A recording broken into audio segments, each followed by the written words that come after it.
Hello and welcome to this short video tutorial. Today we're going to show you how to create owners in the B2 Suite version 2. We open the grid settings, go to owners and create a new owner.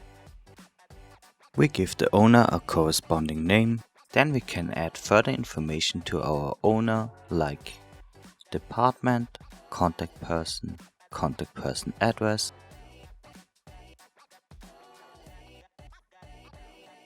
contact person email,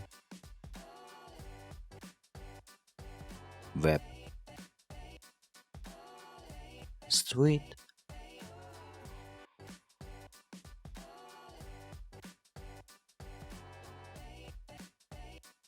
zip code, city, phone, country, federal state, location and a logo.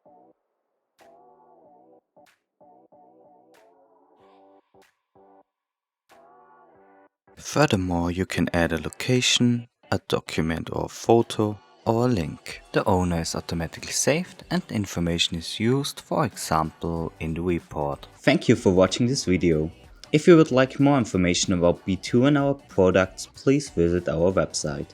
And if you have any technical queries about your B2 device, please contact our technical support at support@b2hv.com.